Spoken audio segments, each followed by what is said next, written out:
이 아줌마가 단단히 돌았나? 야, 너 지금 우리한테 개기는 거야? 우리가 어떤 사람들인지 알고 겁대가리 없이 덤벼? 서울의 변두리, 시간이 더디게 흘러가는 듯한 낡은 동네가 있었습니다.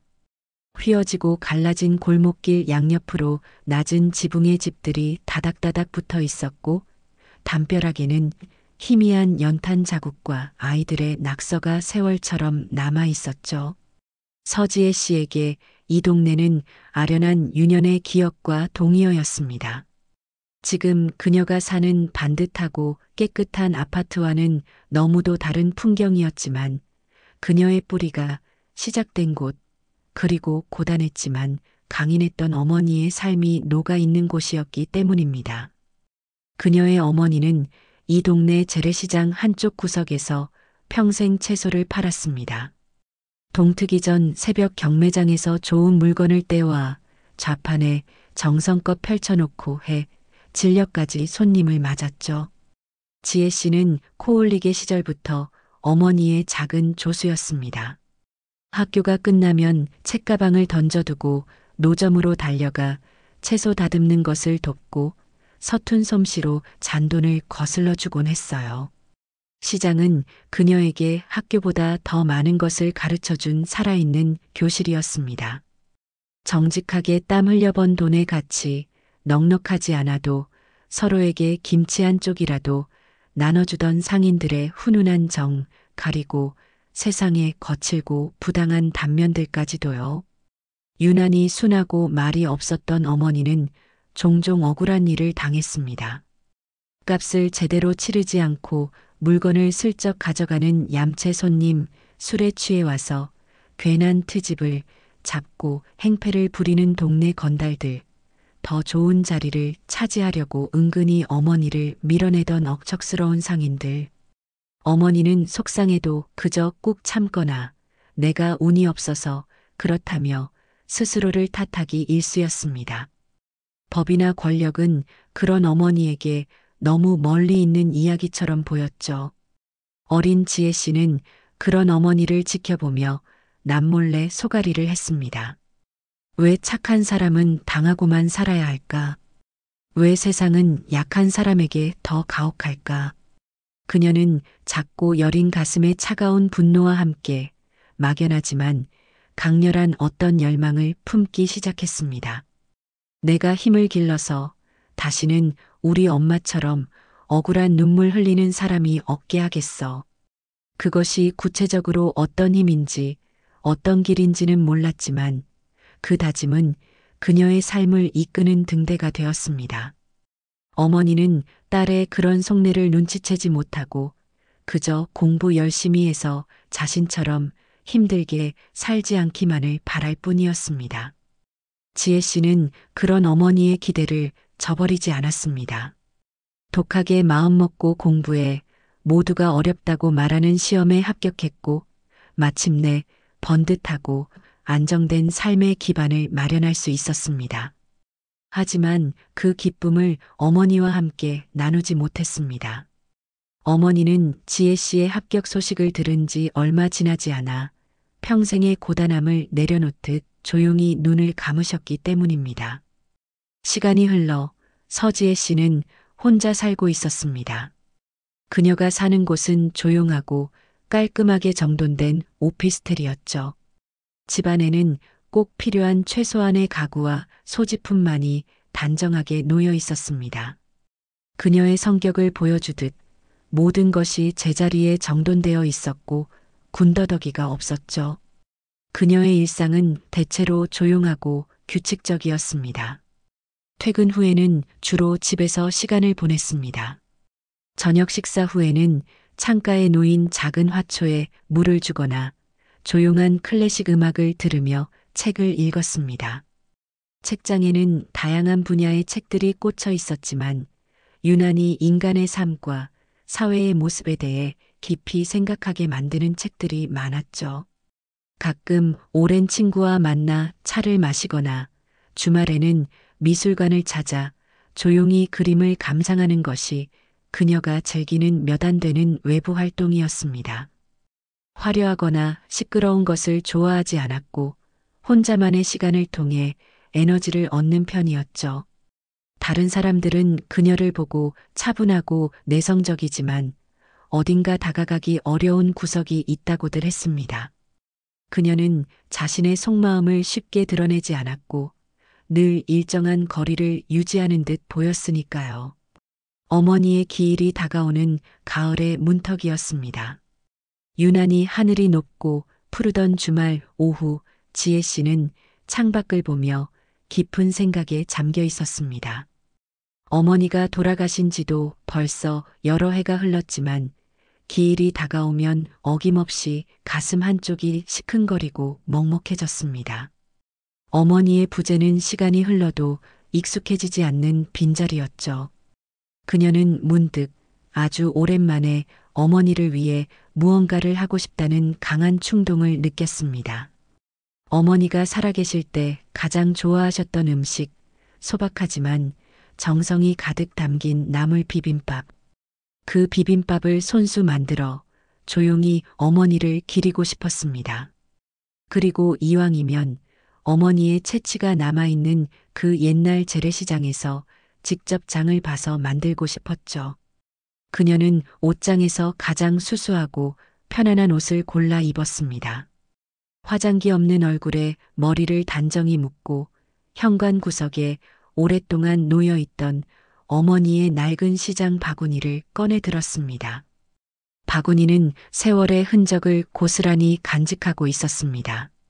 닳아서 반질거리는 나무 손잡이, 여기저기 긁히고 빛바랜 옆면.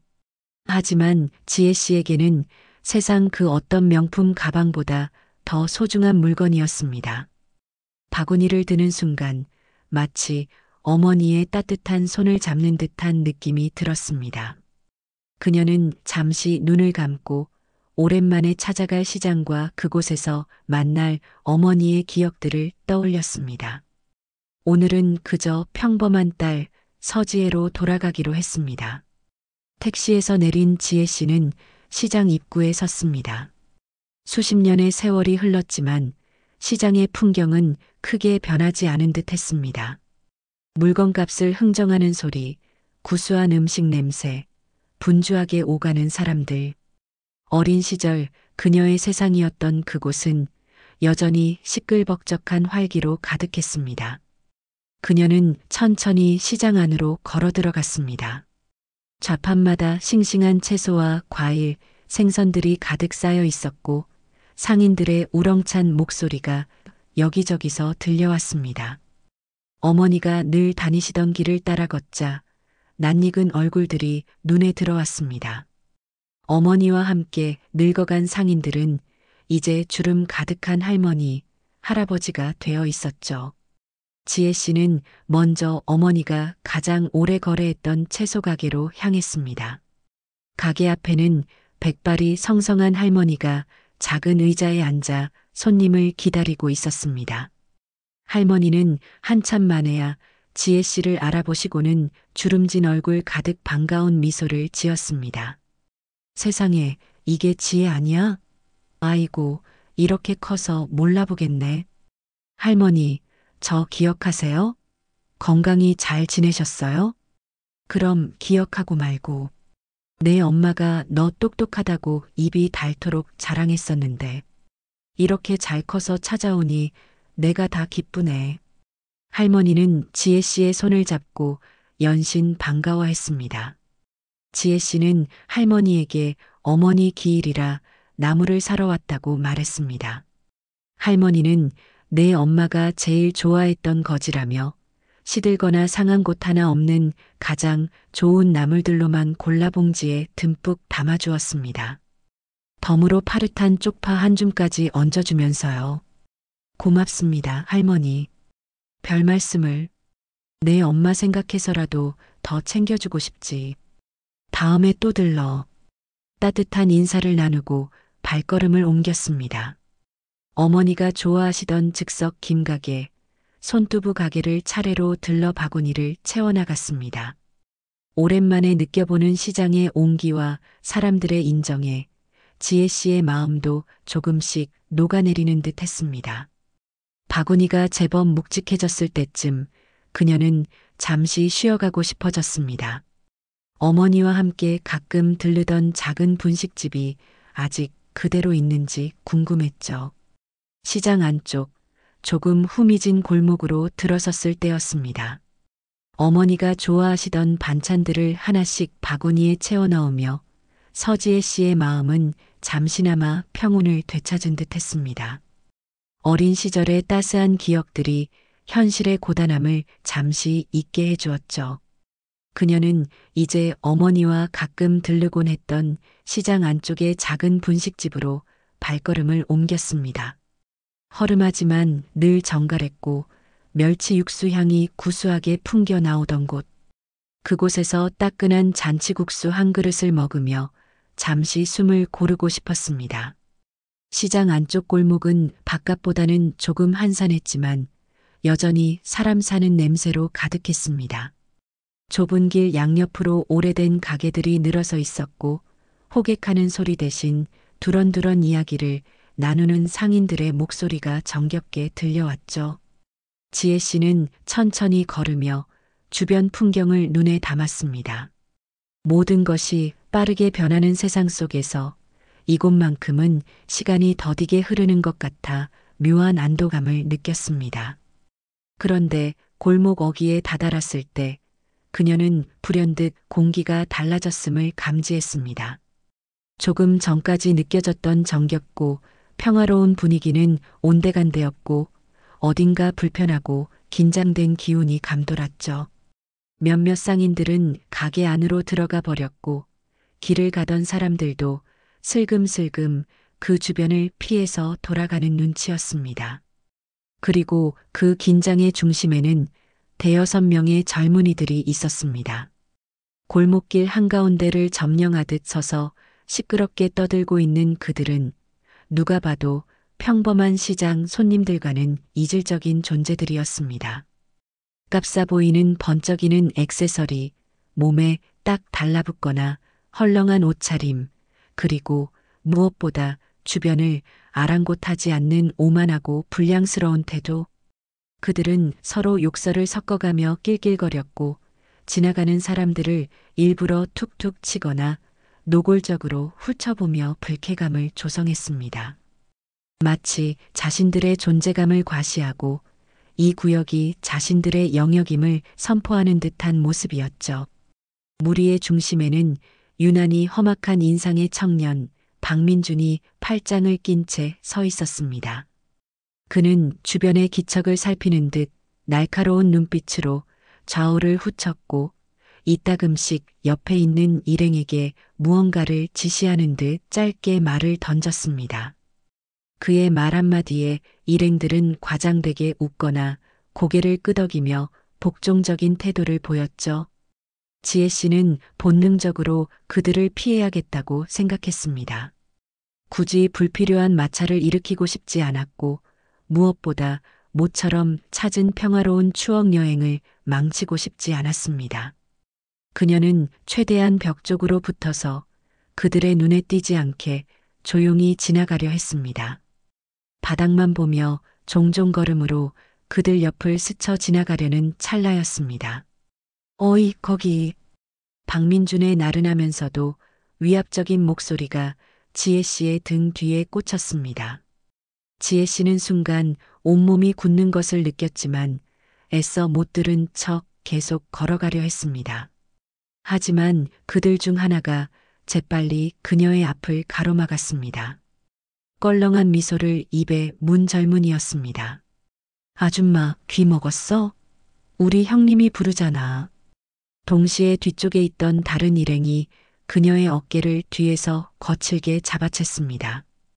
균형을 잃은 지혜 씨는 속수무책으로 앞으로 고꾸라질 뻔했지만 간신히 몸을 추슬렀습니다. 그 바람에 손에 들고 있던 시장 바구니와 긴 봉지가 바닥으로 힘없이 떨어지고 말았습니다. 와장창 하는 소리와 함께 바삭하게 구워진 김 조각들이 사방으로 파편처럼 튀었고 봉지가 터지면서 하얀 손두부가 흙바닥에 흉하게 뭉개졌습니다. 애써 고른 파릇한 나물들은 흙먼지와 뒤섞여 더 이상 원래의 색을 알아볼 수 없을 정도로 더럽혀졌죠. 순간 골목 안의 모든 움직임과 소리가 멎었습니다. 지나가던 사람들은 걸음을 멈추고 불안한 눈빛으로 이쪽을 쳐다보았고 가게 안에 있던 상인들도 걱정스러운 표정으로 문틈으로 상황을 살폈습니다. 마치 시간이 멈춘 듯한 정적 속에서 오직 박민준 일당의 낮은 킬킬거림만이 불쾌하게 울려 퍼졌습니다. 아이씨, 눈깔 똑바로 안 뜨고 다니나. 사람 치겠네. 적반하장이었습니다. 먼저 길을 막고 어깨를 잡아챈 것은 자신들이었음에도 박민주는 모든 책임을 지혜 씨에게 돌리며 고함을 질렀습니다. 그는 바닥에 널브러진 음식물들을 보란 듯이 구둣발로 지식이며 혐오감을 드러냈습니다. 이게 다 뭐야? 쓰레기를 길바닥에 버리면 어떡해? 꼴 좋다. 아줌마 살림 못하는 거 티내네. 다른 일당들도 기다렸다는 듯이 한마디씩 거들며 지혜 씨를 조롱했습니다. 그들의 눈빛에는 약자를 괴롭히는 데서 오는 비열한 즐거움이 가득했습니다. 지혜 씨는 망연자실한 표정으로 바닥에 흩어진 것들을 내려다보았습니다. 단순히 음식을 못 먹게 된 것이 문제가 아니었습니다. 어머니를 기리기 위해 정성껏 준비했던 마음, 소중하게 간직해온 추억의 한 조각이 더러운 발길에 무참히 짓밟힌 기분이었습니다. 가슴 깊은 곳에서부터 뜨거운 분노와 함께 서러움이 복받쳐 올랐습니다. 어린 시절 힘없이 당하기만 했던 어머니의 모습이 눈앞에 어른거렸습니다. 아니, 이제는 달라. 나는 더 이상 그때의 무력한 소녀가 아니야. 그녀는 떨리는 다리에 힘을 주고 천천히 자리에서 일어섰습니다. 그리고는 허리를 꼿꼿이 세우고 박민준과 그의 일당들을 차례로 응시했습니다. 그녀의 눈빛은 더 이상 슬픔이나 당혹감이 아니었습니다. 오랜 세월 내면에 단단하게 쌓아온 어떤 원칙과 신념에서 비롯된 차갑고도 흔들림 없는 빛을 뿜어내고 있었죠. 당신들이 먼저 길을 막고 나를 밀쳤습니다. 그리고 내 물건을 이렇게 망가뜨렸고요. 사과하세요. 그녀의 목소리는 낮고 차분했지만 그 안에는 거역할 수 없는 단호함이 실려 있었습니다. 예상치 못한 그녀의 태도에 박민주는 잠시 할 말을 잃은 듯 했습니다. 늘 겁을 먹고 피하거나 혹은 울며 사정하던 약자들의 반응과는 너무도 달랐기 때문입니다. 하지만 그는 이내 특유의 오만한 미소를 되찾고는 조롱하듯 말했습니다. 사과? 이 아줌마가 단단히 돌았나? 야, 너 지금 우리한테 개기는 거야? 우리가 어떤 사람들인지 알고 겁대가리 없이 덤벼. 그는 과시하듯 자신의 팔뚝에 희미하게 남은 문신 자국을 슬쩍 보여주기까지 했습니다. 주변에 있던 일행들도 위협적으로 지혜 씨에게 다가서며 그녀를 애워싸는 듯한 대형을 만들었습니다. 골목 안의 긴장감은 극도로 높아졌습니다. 구경하던 사람들은 혹시라도 무슨 일이 벌어질까봐 조마조마한 마음으로 숨을 죽였습니다. 당신들이 어떤 사람이든 관심 없습니다. 다만 인간이라면 잘못된 행동에 대해서는 인정하고 사과할 줄 알아야 합니다. 그것이 상식이고 예의입니다. 지혜 씨는 조금도 물러서지 않고 자신의 원칙을 이야기했습니다. 그녀의 침착함과 논리 정연함은 오히려 박민준의 심기를 더욱 불편하게 만들었습니다. 그는 자신이 무시당하고 있다는 생각에 얼굴이 벌겋게 달아올랐습니다. 상식? 예의? 아줌마, 지금 나 가르치려 드는 거야? 이 바닥에서 그런 거 따지는 거 봤어? 힘이 전부야, 힘이. 너처럼 아무것도 없는 년은 그냥 닥치고 비키는 게 상책이라고. 박민주는 거친 말을 쏟아내며 지혜 씨를 몰아붙였습니다. 그는 이 주제 파악 못하는 여자를 철저히 짓밟아 누가 이 구역의 서열 위인지를 확실히 보여줘야겠다고 생각했습니다. 그는 보란 듯이 두툼한 지갑을 꺼내 들었습니다. 그리고는 안에 있던 5만 원짜리 지폐 대여섯 장을 되는 대로 구겨서 꺼냈습니다. 그래, 내까지 거 얼마나 한다고.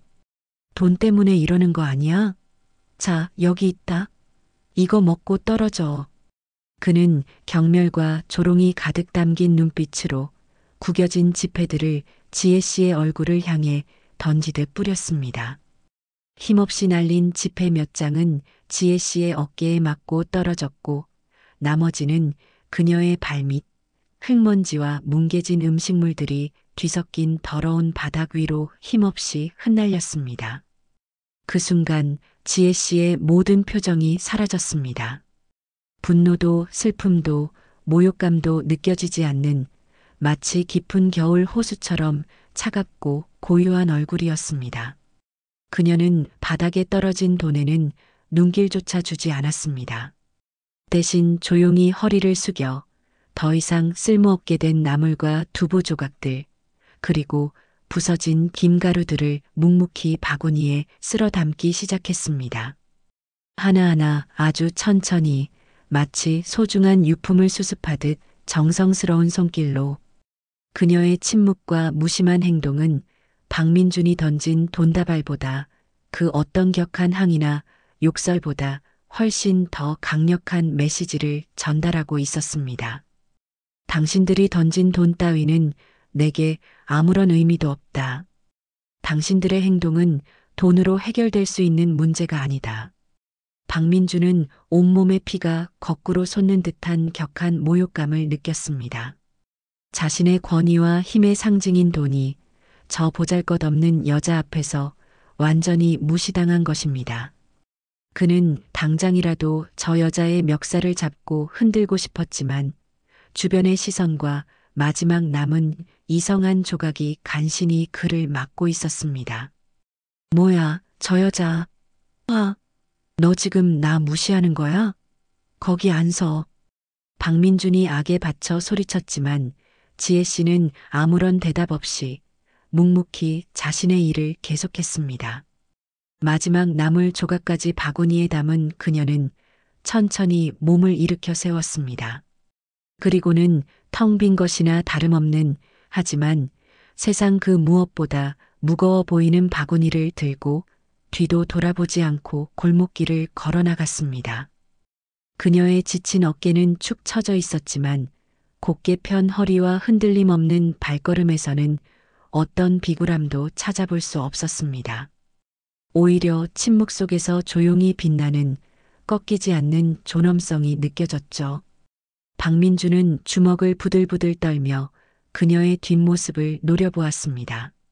분명 자신이 이겼는데 왜 이렇게 속이 부글거리고 기분이 더러운지 알 수 없었습니다.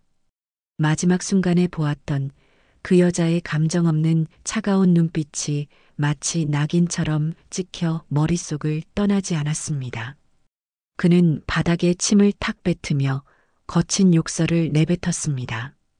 별거지 같은 년 다 보겠네. 두고 봐라. 하지만 그의 분노 섞인 외침은 점점 멀어지는 지혜 씨의 뒷모습처럼 공허하게 흩어질 뿐이었습니다. 골목 안에는 다시 어색한 침묵과 함께 흙먼지 속에 뒹구는 구겨진 지폐 몇 장만이 그날의 불쾌한 사건을 증명하듯 남아 있었습니다. 다른 일당들도 맞장구를 치며 박민준의 비위를 맞추려 애썼습니다. 그들의 말에 박민준은 조금 기분이 풀리는 듯 했습니다. 하지만 여전히 마음 한구석의 찜찜함은 가시지 않았죠. 그는 바닥에 떨어진 돈을 발로 툭 차서 하수구 쪽으로 밀어넣으며 퉁명스럽게 말했습니다. 가자. 더러운 꼴 봤더니 술맛 떨어진다. 오늘은 내가 한 잔 크게 쏜다. 와, 역시 형님 통 크십니다. 형님 최고. 무리들은 언제 그랬냐는 듯 다시 시시덕거리며 박민준을 따랐습니다. 그들은 자신들이 오늘 또 한 명의 만만한 아줌마를 상대로 완벽한 승리를 거두었다고 생각했습니다. 자신들의 위세 앞에 상대는 결국 아무 말도 못하고 초라하게 물러났으니까요. 그들은 그 여자의 마지막 눈빛에 담긴 의미나 자신들의 행동이 불러올 파장에 대해서는 조금도 생각하지 않았습니다. 그들에게 중요한 것은 오직 현재의 힘과 시와 즉흥적인 쾌락뿐이었죠. 그들은 근처의 허름한 술집으로 몰려가 시끄럽게 술판을 벌였습니다. 오늘 있었던 일을 무용담처럼 떠벌리고 서로의 용감함을 치켜세우며 객기를 부렸습니다. 술이 거나하게 취하자 그들의 잠재된 괴팍함은 더욱 고개를 들기 시작했습니다. 누군가가 이대로 헤어지기 아쉽다고 말하자 박민주는 기다렸다는 듯이 제안했습니다. 좋아. 오늘은 그냥 넘어가지 말고 밤새 제대로 한번 놀아보자. 어디 가서 삥이라도 좀 뜯어볼까? 그의 말에 몇몇은 신나서 환호했고 몇몇은 잠시 망설이는 듯 했지만 결국 분위기에 휩쓸려 동조했습니다. 그렇게 그날 밤 술기운과 그릇된 영웅심리에 취한 박민준 일당은 또 다른 범죄의 그림자를 드리우기 시작했습니다. 그들에게 시장에서의 일은 그저 스쳐 지나가는 수많은 사소한 사건 중 하나일 뿐이었고 자신들의 행동이 어떤 나비 효과를 불러올지는 꿈에도 상상하지 못하고 있었습니다. 박민준 일당의 행패는 그날 밤으로 끝나지 않았습니다. 오히려 자신들의 행동에 대한 아무런 제재나 처벌이 없다는 사실에 더욱 대담해져 갔죠. 그들의 범죄는 점점 더 노골적이고 심각한 양상을 띠기 시작했습니다. 며칠 뒤 그들은 새벽 시간까지 영업하는 작은 국밥집에 몰려가 술값을 내지 않고 소란을 피웠습니다. 가게를 혼자 운영하는 할머니가 돈을 요구하자 박민주는 영업방해로 신고하기 전에 조용히 하라며 되려 큰 소리를 치고 협박했습니다. 겁에 질린 할머니가 뒷걸음질 치자 일행 중 하나가 계산대에 놓여있던 현금 일부를 훔쳐 달아났습니다. 할머니는 뒤늦게 경찰에 신고했지만 이미 그들은 사라진 뒤였고 CCTV 화질이 좋지 않아 범인을 특정하기 어렵다는 답변만 들어야 했습니다. 할머니는 그날 이후 밤에 가게 문을 여는 것이 두려워졌다고 토로했습니다. 또 다른 날에는 밤늦게 배달 오토바이를 타고 가던 아르바이트 학생을 집단으로 둘러싸고 위협하여 현금을 빼앗는 일도 벌어졌습니다. 학생은 혹시라도 더 큰 해코지를 당할까봐 가진 돈을 모두 내어줄 수밖에 없었죠. 이들은 점점 더 약하고 방어 능력이 없는 사람들을 표적으로 삼았습니다. 노인, 여성, 청소년 등 자신들의 힘을 과시하고 쉽게 돈을 빼앗을 수 있는 대상을 노린 것입니다. 뿐만 아니라 그들은 자신들의 아지트처럼 이용하는 동네 PC방에서 상습적으로 청소년들의 게임 머니나 용돈을 갈취했습니다. 피해 학생들은 보복이 두려워 제대로 신고조차 하지 못하고 소가리를 해야 했죠. 한 번은 피해 학생의 부모가 이 사실을 알고 강하게 항의하자 박민주는 되려 애들 문제는 애들끼리 해결하게 놔두라며 뻔뻔하게 굴었고 밤에 몰래 찾아가 그 집 때문에 붉은색 스프레이로 욕설을 써놓는 비열한 보복행위까지 저질렀습니다. 동네 주민들 사이에서는 박민준 일당에 대한 불안과 공포가 점점 커져갔습니다. 밤에 다니기가 무섭다. 저놈들 때문에 장사하기 힘들다. 경찰은 도대체 뭘 하는 건지 모르겠다. 하지만 대부분의 주민들은 직접적인 피해를 보지 않는 이상 혹은 보복이 두려워 쉽사리 나서지 못하고 쉬쉬하는 분위기였죠. 그들의 악행은 마치 독버섯처럼 조용히 하지만 확실하게 동네 전체를 병들게 하고 있었습니다. 그들은 자신들이 법 위에 군림하고 있다고 착각했습니다. 몇 번의 사소한 말썽들은 운 좋게 혹은 약간의 합의금으로 해결되었고 그것이 그들에게 법 별거 아니네라는 가릇된 학습 효과를 준 것입니다.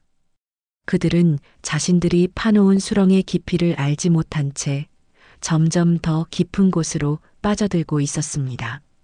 그리고 그들의 모든 행동은 그들이 알지 못하는 사이에 차곡차곡 기록되고 있었습니다. CCTV 영상, 피해자들의 눈물 어린 진술, 분노한 주민들의 익명 제보들이 조금씩 모여 거대한 댐의 균열을 만들고 있었던 것입니다. 서지혜 씨는 시장에서의 일을 애써 잊으려 노력했습니다. 일상으로 돌아와 그녀는 다시 자신의 일에 몰두했습니다. 그녀의 일은 엄청난 집중력과 냉철한 판단력을 요구하는 것이었습니다. 사소한 감정의 동요나 개인적인 경험이 업무에 영향을 미쳐서는 안 되었죠. 하지만 그날의 기억은 생각보다 깊은 흔적을 남겼습니다. 서류 더미 속에서 문득문득 박민준의 오만한 얼굴과 모욕적인 행동들이 떠올랐고, 그때마다 그녀는 자신도 모르게 미간을 찌푸리거나 주먹을 꽉 쥐곤 했습니다. 그녀는 단순히 개인적인 불쾌감을 넘어 사회의 만연한 부조리와 약자를 향한 나쁜 짓에 대해 다시 한번 생각하게 되었습니다. 자신이 지금 있는 위치에서 무엇을 할 수 있을까? 어떻게 하면 어머니가 겪었던, 그리고 자신이 겪었던 것과 같은 일들을 조금이라도 줄일 수 있을까? 그녀는 퇴근 후 관련 판례나 기사들을 찾아보기 시작했습니다. 상습적인 난동이나 갈취 행위에 대한 처벌 수위, 피해자 보호 시스템의 현황 등 자신이 할 수 있는 범위 내에서 이 문제에 대해 더 깊이 알아보고 싶어졌습니다. 그러던 중 그녀는 우연히 인터넷 지역 커뮤니티 게시판에서 익명의 글 하나를 발견했습니다. 자신이 사는 동네는 아니지만 시장이 있던 그 동네의 치안 문제에 대한 글이었죠. 최근 젊은 불량배들의 행패가 심해져 상인들과 주민들의 불안이 커지고 있다는 내용이었습니다. 댓글에는 비슷한 피해를 호소하거나 특정 무리들을 지목하는 내용들이 달려 있었습니다. 지혜 씨는 직감적으로 그들이 시장에서 마주쳤던 박민준 일당일 것이라고 생각했습니다. 그녀는 해당 게시글과 댓글들을 꼼꼼히 읽어 내려갔습니다. 피해 사례들은 생각보다 훨씬 많고 심각했습니다. 단순한 시비나 소란 수준을 넘어 명백한 범죄 행위들이 버젓이 벌어지고 있었죠. 그녀는 답답함을 느꼈습니다. 왜 이런 일이 계속 반복되는데도 제대로 된 조치가 이루어지지 않는 것일까? 피해자들은 왜 더 적극적으로 나서지 못하는 것일까? 물론 그 이유를 모르는 것은 아니었습니다. 보복에 대한 두려움, 신고 절차의 번거로움, 그리고 설마 나에게 더 큰 일이 생기겠어? 하는 안일함 혹은 체념. 마치 과거 자신의 어머니가 그러셨던 것처럼 말이죠. 그녀는 자신이 직접 나서서 무언가를 할 수는 없다는 것을 알았습니다. 하지만 이대로 방관하고 싶지도 않았습니다. 그녀는 익명으로 해당 지역 경찰서 민원 게시판에 글을 남겼습니다.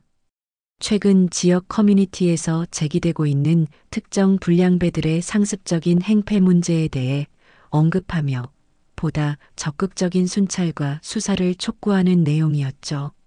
자신의 신분은 밝히지 않았지만 최대한 논리적이고 구체적인 근거를 들어 문제의 심각성을 전달하려 노력했습니다. 그녀의 작은 행동 하나가 어떤 변화를 가져올지는 알 수 없었습니다. 하지만 그녀는 자신이 할 수 있는 최소한의 역할을 해야 한다고 생각했습니다. 마치 어둠 속에서 희미한 촛불 하나를 켜는 심정으로. 그리고 그녀가 알지 못하는 사이 그녀의 글은 단순한 민원으로 끝나지 않았습니다. 이미 박민준 일당에 대한 신고와 제보가 여러 건 누적되어 있던 상황에서 논리 정연하고 설득력 있는 그녀의 글은 담당 경찰관과 수사팀의 주의를 끌었고 그들의 상습적인 범죄 행위에 대한 보다 체계적이고 강력한 수사를 시작하는 작은 계기가 되어 주었습니다. 보이지 않는 곳에서 정의를 향한 움직임이 조금씩 시작되고 있었던 것입니다. 서지혜 씨가 남긴 익명의 민원글은 그저 수많은 민원 중 하나로 묻힐 수도 있었습니다. 하지만 공교롭게도 그 글은 상습적인 불량배 문제로 골머리를 앓고 있던 관할 경찰서의 베테랑 형사 김진철 팀장의 눈에 띄었습니다. 김 팀장은 최근 몇 달 사이 박민준 일당과 관련된 신고 및 제보가 눈에 띄게 늘어난 것을 예의주시하고 있었습니다. 여러 사건들로 죄질이 점점 더 나빠지고 있었지만 결정적인 증거 부족이나 피해자들의 진술 번복 등으로 번번이 수사에 어려움을 겪고 있었죠. 피해자들은 보복을 두려워했고 목격자들은 엮이기 싫어 입을 다물었습니다. 김 팀장은 답답함과 함께 일종의 무력감마저 느끼고 있었습니다. 그러던 차에 발견한 지혜 씨의 글은 달랐습니다. 단순한 감정적인 호소나 막연한 불안감 토로가 아니었죠. 비록 익명이었지만 글에는 최근 발생한 여러 사건들이 일목요연하게 정리되어 있었고 피고인들의 행동 패턴과 상습성에 대한 날카로운 분석, 그리고 이것이 지역 사회에 미치는 악영향까지 논리적으로 지적하고 있었습니다. 마치 법률 전문가가 작성한 의견서처럼 느껴질 정도였죠. 김 팀장은 이 글이 단순한 주민의 민원이 아닐 수도 있다고 직감했습니다. 어쩌면 이 사건에 대해 깊이 고민하고 오랫동안 지켜봐 온 누군가의 목소리일지도 모른다고 생각했죠. 그는 이 글을 계기로 흩어져 있던 박민준 일당 관련 사건들을 하나로 묶어 제대로 된 수사를 진행해야겠다고 결심했습니다. 그는 즉시 팀원들을 소집하여 특별수사팀 구성을 지시했습니다. 지금까지 박민준 일당 관련해서 들어온 신고, 제보, 사건 기록 전부 다시 검토해 사소한 거 하나라도 놓치지 말고 특히 피해자들 다시 만나서 진술 확보하고 필요한 경우 신변 보호 조치까지 검토해. 김 팀장의 지시에 따라 수사팀은 분주하게 움직이기 시작했습니다. 과거 기록들을 샅샅이 뒤져 박민준 일당의 유사범죄 전력들을 확인했고 최근 발생한 사건들의 피해자들을 다시 찾아가 설득하며 구체적인 진술과 증거를 확보하는 데 주력했습니다. 처음에는 보복을 두려워하며 입을 열기꺼리던 피해자들도 경찰의 적극적인 수사 의지와 신변 보호 약속에 조금씩 마음을 열기 시작했습니다. 분식집 할머니는 당시 상황을 보다 상세하게 진술하며 범인들이 사용했던 위협적인 언사와 행동들을 구체적으로 증언했습니다. PC방에서 돈을 빼앗기고 부모님 집까지 난장판이 되었던 학생의 부모는 분노하며 그동안 모아두었던 증거 자료를 모두 제출했습니다. 시장 상인들 중에서도 용기를 내어 과거 박민준 일당에게 자릿세를 뜯기거나 행패를 당했던 경험들을 털어놓는 사람들이 나타나기 시작했죠. 그놈들 때문에 하루하루 장사하는 게 얼마나 불안했는지 모릅니다. 이번 기회에 아주 뿌리를 뽑아야 다시는 이런 일이 없을 겁니다. 피해자들의 증언은 하나둘 모여 박민준 일당의 상습적인 범죄 행각을 입증하는 강력한 증거가 되어갔습니다. 수사팀은 확보된 진술을 바탕으로 물증 확보에도 박차를 가했습니다. 사건 발생 장소 주변의 CCTV 영상을 샅샅이 분석하여 그들의 동선을 추적했고 범행 장면이 담긴 결정적인 영상들을 여러 개 확보하는 데 성공했습니다. 특히 분식집 사건 당시 비록 가게 내부 CCTV는 화질이 나빴지만 인근 상점과 주택가에 설치된 다른 CCTV 영상들을 교차 분석하여 도주하는 피고인들의 얼굴과 인상착의를 명확히 식별해낼 수 있었습니다. 또한 갈치 사건에서는 피해 학생의 친구들이 몰래 촬영해둔 영상이 결정적인 증거가 되었죠. 경찰은 박민준 일당의 아지트로 추정되는 PC방과 그들이 자주 모이는 당구장, 노래방 등을 중심으로 잠복 근무를 벌이며 추가적인 범죄 증거나 연관성을 파악하려 노력했습니다.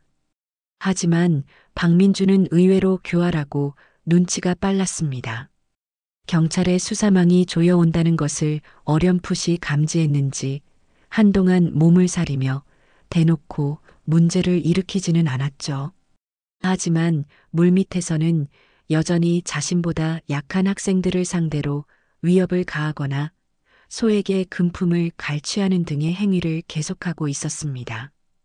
김진철 팀장은 섣불리 움직였다가 증거인멸이나 도주의 우려가 있다고 판단했습니다. 시간이 걸리더라도 확실한 증거를 충분히 확보하여 그들의 상습성과 죄질의 심각성을 명백히 입증하는 것이 중요했죠. 그는 담당 검사와 긴밀히 협의하며 수사 방향을 조율했습니다. 박민준 일당 사건을 배당받은 담당 검사 역시 이 사건의 심각성을 인지하고 있었습니다.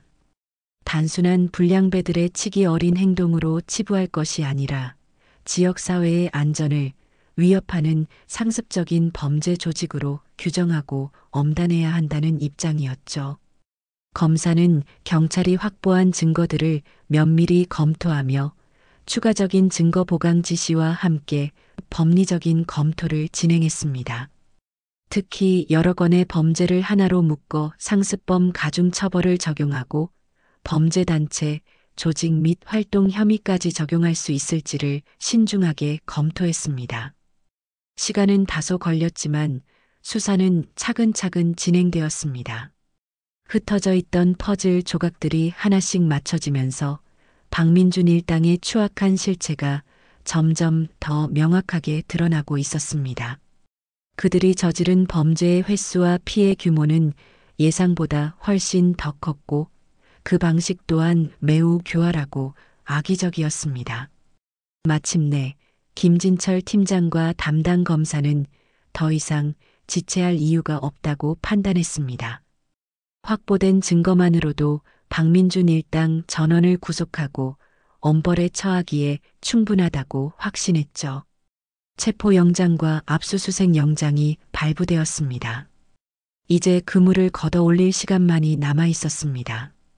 작전은 신속하고 은밀하게 준비되었습니다. 김진철 팀장은 박민준 일당이 자주 출몰하는 시간대와 장소에 대한 정보를 종합하여 그들이 가장 방심하고 있을 만한 시간과 장소를 택했습니다. 바로 그들이 아지트처럼 이용하는 PC방에서 밤새 게임을 하고 나오는 새벽 시간이었습니다. 수십 명의 경찰관들이 동원되어 PC방 주변을 완벽하게 포위했습니다.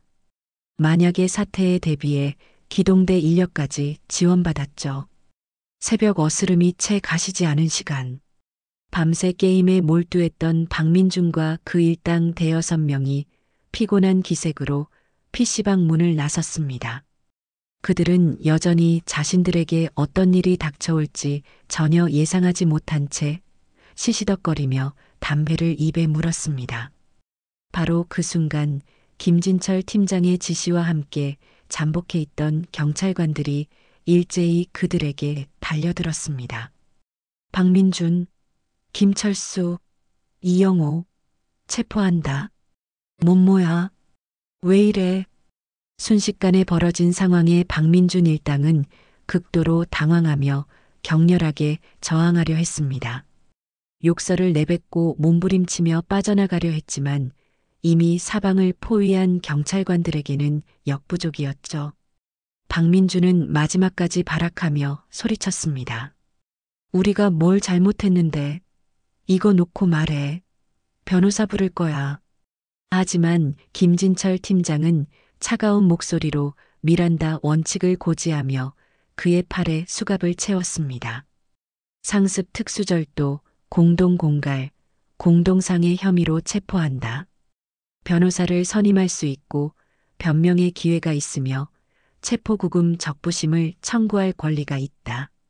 수갑이 채워지는 차가운 금속성 소리와 함께 박민준의 얼굴에서 마지막 남은 오만함마저 사라지고 공포와 당혹감이 그 자리를 대신했습니다. 다른 일당들도 모두 속수무책으로 체포되어 경찰 차량에 태워졌습니다. 그들이 누렸던 짧고 비뚤어진 자유는 그렇게 막을 내렸습니다. 체포 작전과 동시에 그들의 주거지와 자주 이용하는 장소에 대한 압수수색도 이루어졌습니다. 경찰은 그들의 집에서 피해자들에게서 빼앗은 것으로 추정되는 금품 일부와 범행에 사용된 도구들을 찾아냈습니다. 박민준 일당 전원이 경찰서 유치장에 수감되었습니다. 그들은 서로에게 책임을 떠넘기거나 혹은 여전히 현실을 부정하며 혐의를 부인하려 했지만 경찰이 제시하는 명백한 증거들 앞에서는 더 이상 할 말이 없었습니다. CCTV 영상, 피해자 진술, 물적 증거들이 그들의 변명을 무력하게 만들었죠. 그들은 마침내 구속 상태로 검찰에 송치되었고 담당 검사는 추가적인 보강 수사를 거쳐 그들을 재판에 넘겼습니다. 상습적인 범죄 행위, 죄질의 불량함, 반성의 기미 없음 등을 고려하여 법정 최고형을 구형할 방침이라는 소식이 지역 언론을 통해 작게 보도되었습니다. 박민준 일당의 체포 소식은 그들이 활개치던 동네에 조용하지만 큰 파장을 일으켰습니다. 상인들과 주민들은 안도하면서도 혹시라도 풀려나 보복하지 않을까 하는 불안감을 완전히 떨치지는 못했죠. 하지만 예전처럼 쉬쉬하거나 두려워하기만 하지는 않았습니다. 피해자들은 서로 연락하며 재판 과정에 대한 정보를 공유했고 엄벌을 촉구하는 탄원서를 준비하기도 했습니다. 그동안 억눌려왔던 목소리들이 조금씩 힘을 얻고 있었던 것입니다.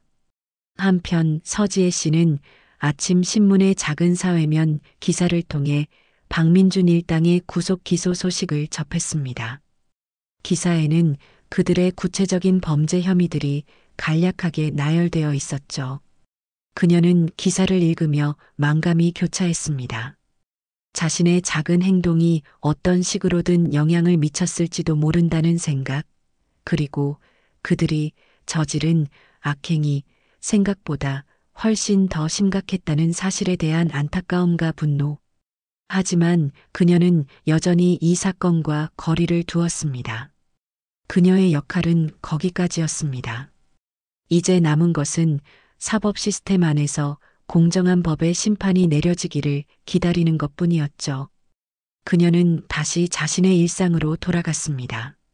하지만 그녀의 마음속에는 그날 시장에서 느꼈던 차가운 분노와 함께 정의가 제대로 실현되기를 바라는 조용하고 간절한 기다림이 자리하고 있었습니다.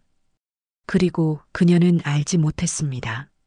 자신이 그토록 기다리는 그 공정한 법의 심판을 바로 자신의 손으로 내리게 될 운명이라는 사실을 말입니다. 2025년 4월의 마지막 월요일. 봄 기운이 완연했지만 지방법원 청사 주변의 공기는 아침부터 긴장감으로 가득했습니다. 벚꽃은 이미 지고 연두빛 새잎이 돋아나는 싱그러운 계절이었지만 법정으로 향하는 사람들의 표정은 대부분 무겁거나 굳어 있었죠. 오늘은 상습적인 범죄 행각으로 지역사회를 불안에 떨게 했던 박민준 일당에 대한 첫 정식 공판이 열리는 날이었습니다. 법정 앞 복도에는 일찍부터 방청석을 채우려는 피해자들과 그 가족들, 그리고 언론사 기자 몇몇이 모여들기 시작했습니다. 분식집 할머니는 아들의 부축을 받으며 힘겹게 걸음을 옮겼고 PC방 사건 피해 학생의 부모는 서로의 손을 꼭 잡은 채 굳은 표정으로 기다리고 있었습니다. 그들의 눈빛에는 불안감과 함께 이번에야말로 정의가 실현되기를 바라는 간절함이 서려 있었죠. 잠시 후 교도관들에게 이끌려 피고인들이 모습을 드러냈습니다. 구치소 생활에 조금은 수척해진 듯했지만 박민준을 비롯한 일당들의 표정에는 여전히 진정한 반성보다는 불만과 초조함이 더 많이 읽혔습니다. 그들은 변호인과 짧게 몇 마디를 나누며 애써 주변의 시선을 외면하려 했죠. 마치 자신들이 저지른 죄의 무게를 아직도 실감하지 못하는 듯한 태도였습니다. 개정 시간이 다가오자 사람들은 차례로 법정 안으로 입장했습니다. 높은 천장과 딱딱한 나무 의자, 그리고 정면에 놓인 판사석과 법원 휘장. 법정 특유의 엄숙하고 차가운 분위기가 공간을 가득 메웠습니다. 방청석은 금세 피해자들과 관계자들로 채워졌고 팽팽한 긴장감 속에서 모두가 재판의 시작을 기다렸습니다. 검사와 변호인이 각자의 자리에 앉았고 피고인들이 피고인석에 나란히 섰습니다. 지금부터 재판을 시작하겠습니다.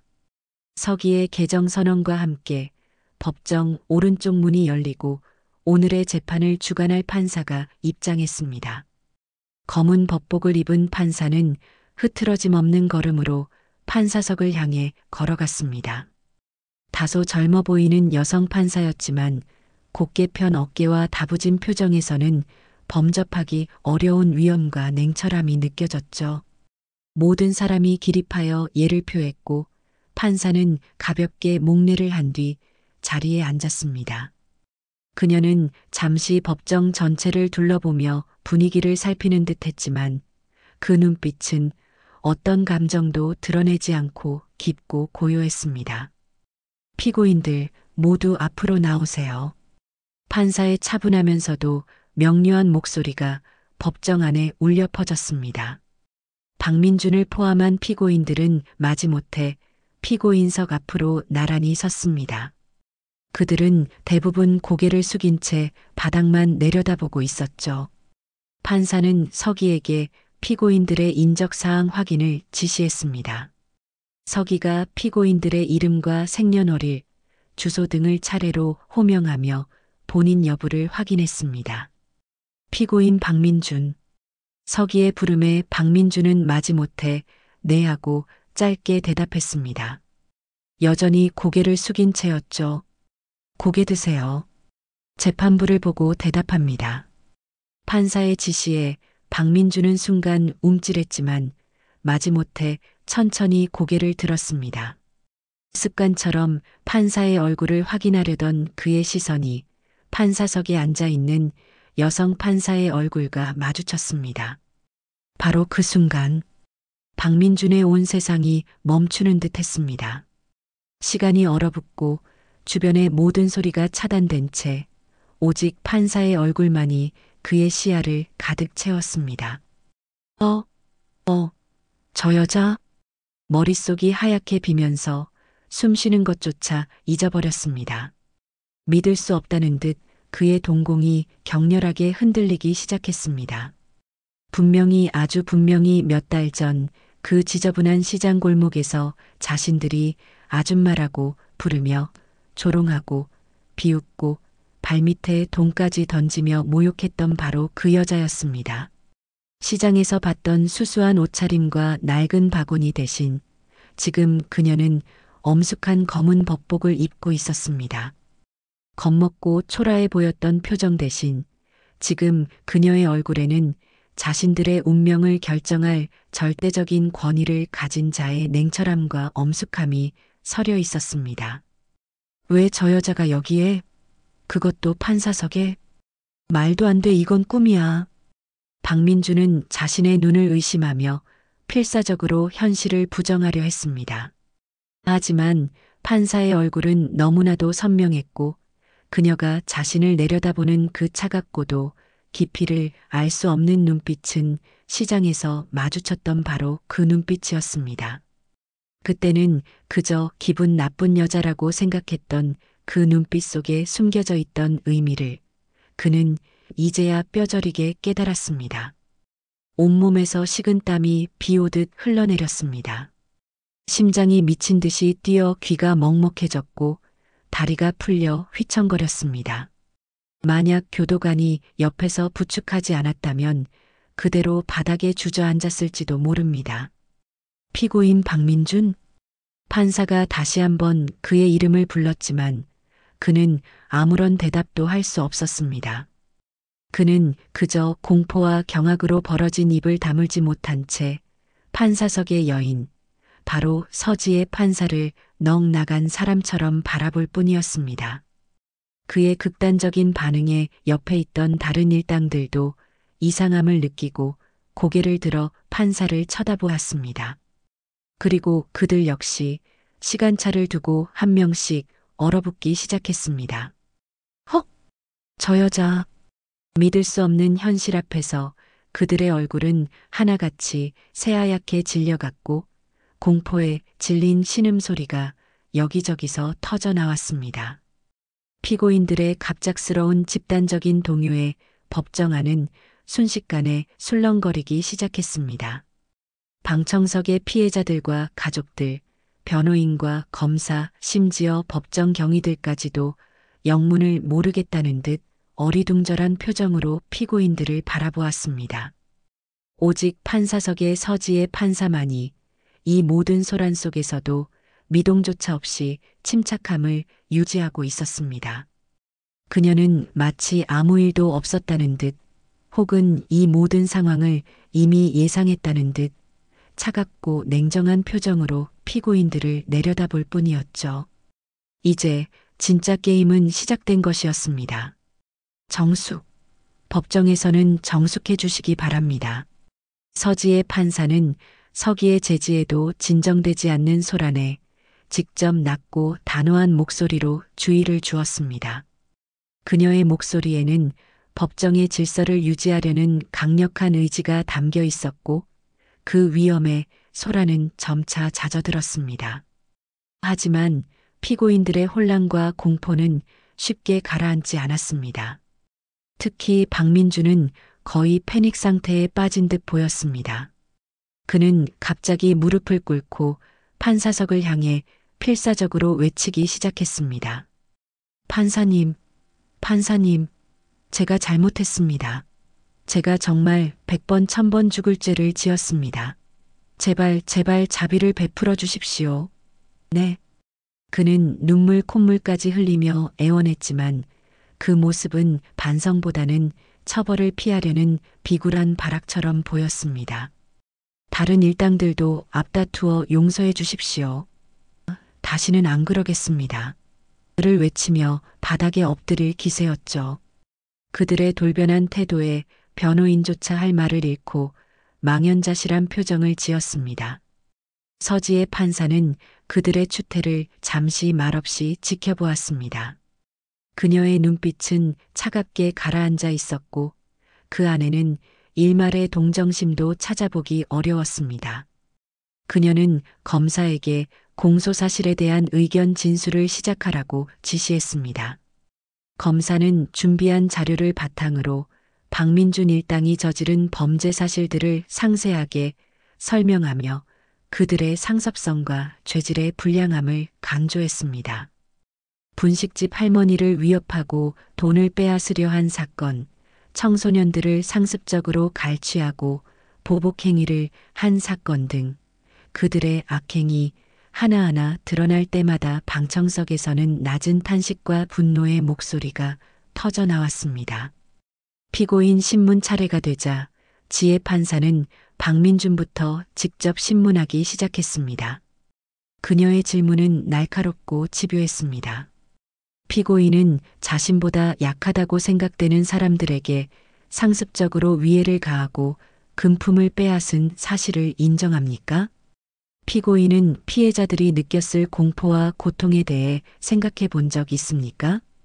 피고인은 자신의 행동이 한 개인의 삶뿐만 아니라 지역사회 전체에 어떤 악영향을 미쳤는지 인지하고 있습니까? 박민주는 판사의 얼굴을 제대로 쳐다보지도 못한 채 그저 잘못했습니다. 기억이 나지 않습니다. 같은 말만 횡설수설하며 반복할 뿐이었습니다. 시장 골목에서의 오만하고 거침없던 모습은 온데간데 없었죠. 지혜 판사는 그의 변명을 하나하나 논리적으로 반박하며 그의 위선과 비겁함을 파헤쳤습니다. 그녀는 시장에서의 일을 단 한마디도 언급하지 않았습니다. 하지만 그녀의 모든 질문과 지적 속에는 그날 자신이 겪었던 모욕과 분노, 그리고 사회적 약자들이 겪는 부당함에 대한 깊은 문제의식이 담겨 있었습니다. 다른 피고인들에 대한 신문도 마찬가지였습니다. 그들은 모두 잔뜩 겁에 질려 서로에게 책임을 떠넘기거나 혹은 기억나지 않는다는 말로 일관했지만 서지의 판사의 예리한 질문 앞에서는 속수무책으로 무너져 내렸습니다. 마지막으로 변호인의 최후 변론이 이어졌습니다. 변호인은 피고인들이 현재 깊이 반성하고 있고 아직 젊으며 사회에 봉사할 기회를 달라는 등의 상투적인 말로 선처를 호소했지만 이미 분위기는 완전히 기운 뒤였습니다. 그의 변론은 공허하게 법정안을 맴돌 뿐이었죠. 모든 변론이 끝나고 마침내 선고의 시간이 다가왔습니다. 법정 안에는 숨막히는 긴장감이 감돌았습니다. 모두가 숨을 죽인 채 판사석에 서지의 판사를 주목했습니다. 그녀는 잠시 눈을 감고 호흡을 가다듬는 듯 보였습니다. 그리고는 천천히 눈을 뜨고 준비된 판결문을 들어 올렸습니다. 그녀의 목소리는 이전보다 더욱 낮고 엄숙하게 법정 전체에 울려 퍼지기 시작했습니다. 판결을 선고하겠습니다. 그녀는 먼저 판결 이유를 상세히 설명했습니다. 피고인들의 범죄 사실 하나하나를 명확히 적시하고 그것이 법적으로 어떤 의미를 가지는지 그리고 사회적으로 어떤 해악을 끼쳤는지를 논리정연하게 밝혔습니다. 특히 그들의 범행이 일회성이 아닌 상습적이고 조직적으로 이루어졌다는 점, 반성의 기미가 전혀 보이지 않는다는 점, 그리고 피해자들에게 회복하기 어려운 고통과 상처를 남겼다는 점 등을 강하게 지적했습니다. 피고인들은 인간의 존엄성과 사회 공동체의 기본적인 신뢰를 심각하게 훼손하였습니다. 법은 이러한 반사회적 범죄에 대해 관용을 베풀어서는 안 되며 그에 상응하는 엄중한 책임을 물어야 할 것입니다. 그녀의 목소리에는 추상 같은 단호함이 서려 있었습니다. 듣고 있던 피고인들의 얼굴은 이미 사색이 되어 있었습니다. 마침내 그녀는 판결 주문을 읽기 시작했습니다. 피고인 박민준을 징역 5년에 처한다.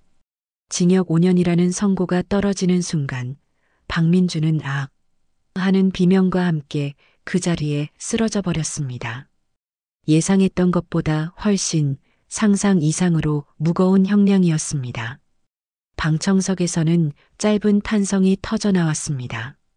서지의 판사는 잠시 말을 멈추고 쓰러진 박민준을 차갑게 내려다본 뒤 계속해서 판결을 이어갔습니다. 피고인 김철수를 징역 3년에 처한다. 피고인 이영호를 징역 2년 6개월에 처한다. 피고인 다른 공범들에게도 각각의 죄질에 상응하는 무거운 실형이 차례로 선고되었습니다. 그들은 모두 망연자실하여 울부짖거나 혹은 모든 것을 체념한 듯 고개를 떨구었습니다. 마지막 피고인에 대한 선고까지 마친 서지의 판사는 판결봉을 들어 올렸습니다. 그리고 법정 전체가 주목하는 가운데 힘차게 내리쳤습니다. 땅, 땅, 땅. 3번의 명료하고 단호한 타격음. 그것은 피고인들에게 내려진 냉엄한 법의 심판을 확정하는 소리였고 동시에 오랜 시간 고통받았던 피해자들의 상처 입은 마음에 작은 위로를 건네는 소리처럼 들렸습니다. 그리고 어쩌면 시장 골목에서 짓밟혔던 서지의 자신의 존엄성이 마침내 회복되었음을 알리는 소리였을지도 모릅니다. 교도관들이 울부짖으며 발버둥 치는 피고인들을 제압하여 법정 밖으로 끌고 나갔습니다. 그들의 비참하고 초라한 퇴장은 그들이 과거에 보여주었던 오만하고 괴팍한 모습과 극명한 대조를 이루었습니다. 피고인들이 완전히 사라지자 법정 안을 가득 메웠던 무거운 긴장감이 서서히 녹아내리기 시작했습니다. 피해자들은 서로 부둥켜 안고 눈물을 흘렸습니다. 그것은 슬픔의 눈물이라기보다는 오랜 고통 끝에 마침내 정의가 실현되었다는 안도와 감격의 눈물이었습니다. 분식집 할머니는 다가온 김진철 팀장의 손을 잡고 연신 고맙습니다. 고맙습니다라고 말하며 눈물을 멈추지 못했습니다. PC방 학생의 부모는 담당 검사에게 다가가 깊이 고개를 숙여 감사를 표했습니다. 재판이 모두 끝나고 서지의 판사는 조용히 판사석에서 내려와 법정을 나섰습니다. 그녀의 얼굴은 여전히 평정을 유지하고 있었지만 발걸음은 아까보다 조금은 가벼워진 듯 보였죠. 판사실로 돌아온 그녀는 법복을 벗어 옷걸이에 걸었습니다. 그리고 창가로 다가가 따스한 봄 햇살이 비치는 법원 청사 앞들을 잠시 내려다보았습니다. 연두빛 새순이 돋아난 나뭇가지들이 바람에 부드럽게 흔들리고 있었습니다. 모든 것이 새롭게 시작되는 계절, 봄. 그녀는 오늘 판사로서 마땅히 해야 할 일을 했을 뿐이라고 생각했습니다. 개인적인 감정은 철저히 배제하고 오직 법과 증거에 따라 공정한 판결을 내리기 위해 노력했습니다. 하지만 마음 깊은 곳에서 느껴지는 이 잔잔한 평온함과 성취감은 무엇일까? 그녀는 가방 속 깊이 넣어두었던 어머니의 낡은 사진을 꺼냈습니다. 사진 속 어머니는 여전히 인자한 미소로 그녀를 바라보고 있었습니다.